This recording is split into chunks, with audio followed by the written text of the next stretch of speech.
Então, eu acho que esse caso é muito importante, ele é muito emblemático para que a gente reflita no momento em que a gente está.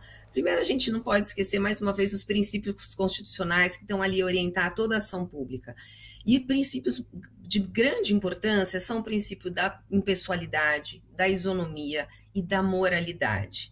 O que isso quer dizer? As pessoas não podem se utilizar de um cargo público, qualquer que seja ele, para beneficiar a si próprio ou a qualquer parente, qualquer pessoa que lhe esteja próxima.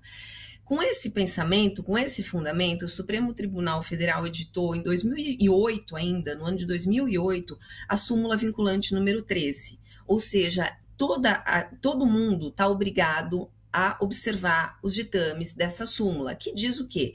Que olha, que é vedado a qualquer agente público que esteja num cargo de maior projeção, nomear suas esposas, seus companheiros, seus parentes ou afins até terceiro grau, quer dizer avós, netos, bisnetos, tios, sobrinhos, para justamente não se criar essa sensação de que a escolha não foi feita em razão do mérito, em razão do preparo daquelas pessoas, mas em razão justamente de algum benefício de ordem pessoal que se queira perseguir.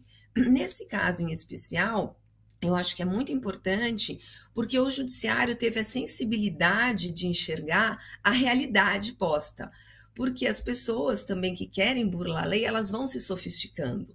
Então, começou-se a se constatar na prática esse que é o denominado nepotismo cruzado. Então, nesse caso em especial, a gente tem envolvimento de pessoas do executivo e do legislativo, trocando nomeações. Então, parentes do governador atuando na Assembleia Legislativa e parentes de parlamentares com cargos no Executivo. Então, essa sensibilidade e a constatação dessa situação e o pronto reconhecimento de incidência dessa súmula nessa situação é absolutamente importante. Nesse caso em especial, houve outros parentes ainda do governador que foram afastados e houve um ingrediente a mais de um certo desafio, sabe? O ministro Alexandre já tinha determinado a não nomeação, houve uma insistência na nomeação e agora sim vem uma decisão proibindo, inclusive, nomeações futuras desse irmão.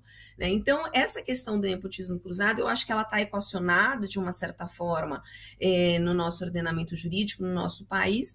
Agora, tem outras questões que me trazem um pouco mais de angústia. E é o que você tocou, justamente uma delas, a questão dos cargos políticos, né? Então, a gente parte do pressuposto que os cargos políticos, eles são de livre nomeação, então, às vezes faz muito sentido, inclusive, que eu tenho uma irmã minha me assessorando diretamente, né, num cargo de projeção, porque justamente tem esse ingrediente confiança como um dos aspectos fundamentais. Acontece que isso também acaba sendo uma válvula de escape para que muitas irregularidades aconteçam, né? Eu faço referência até que é um voto do ministro Lewandowski, lá em 2008, que falava, olha, não faz sentido a gente excluir os agentes políticos, porque eles também são agentes públicos. E o caput do artigo 37, que traz o princípio da moralidade, ele se aplica a todos os agentes públicos, sejam eles agentes políticos ou agentes técnicos, né? Agentes da burocracia estatal propriamente dita. Então, essa discussão com relação ao abarcamento dos agentes políticos ou não no âmbito de incidência da súmula número 13 ainda desafia alguma discussão. A boa notícia é que o Supremo Tribunal Federal percebeu que era um tema sensível e alçou a condição de tema de repercussão geral. O que isso quer dizer? Essa discussão vai ser levada a efeito, espera-se que em breve, ela está para ser pautada em breve, a gente imagina, e daí a decisão daí advinda vai vincular todas as esferas do Estado brasileiro. Eu estou falando aqui do tema de repercussão geral número 1000. Então, a gente está super ansioso para ver o que vai acontecer com relação aos agentes. E eu gostaria também de fazer uma observação, se me permite, que eu acho que é um tema muito angustiante com relação à nomeação dos conselheiros dos tribunais de contas. A gente precisa lembrar que os tribunais de contas têm a missão constitucional de fiscalizar todos os gastos públicos. É o legislativo que vai olhar para os gastos feitos pelos prefeitos, pelos governadores, pelo presidente da República e ver se esses gastos foram feitos regularmente, de acordo com a legalidade e com os princípios da Constituição. A gente está vendo de uma forma muito reiterada a nomeação para conselheiros de Tribunal de Contas de chefes do executivo, que são justamente as pessoas fiscalizadas por eles. E mais ainda, a gente está vendo uma nomeação marcante de esposas.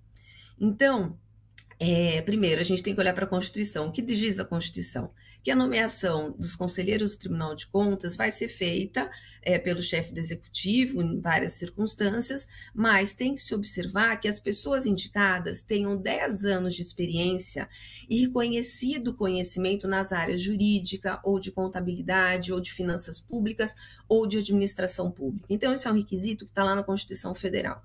O que a gente está vendo? Governadores ou ex-governadores que nomeiam esposas que são enfermeiras, que na sexta passada a nomeação de uma esposa que é psicopedagoga e que não tem nenhuma experiência na área relacionada aos gastos públicos, ação pública. Então, na verdade, para falar um português bem corriqueiro, a raposa para tomar conta do galinheiro, né? Porque se eu estou incumbido de fiscalizar o chefe do executivo, o chefe do executivo é meu marido, que é até intuitivo que a gente encara aí uma conflito de interesses, mas essa questão permanece em aberto até porque nas vezes que se manifestou, o Supremo Tribunal Federal vem defendendo que os conselheiros dos tribunais de contas são agentes políticos, então esses estariam inseridos na súmula, mas muitas vezes diz, olha, mas é um ato discricionário, a gente não pode entrar desses requisitos dos 10 anos e do conhecimento. Então, acho que a gente tem que trazer, tem que puxar essa discussão para que cessem esse tipo de abusos. Nos últimos 3 anos foram inúmeras as nomeações de esposas, condições em que eu estou descrevendo aqui.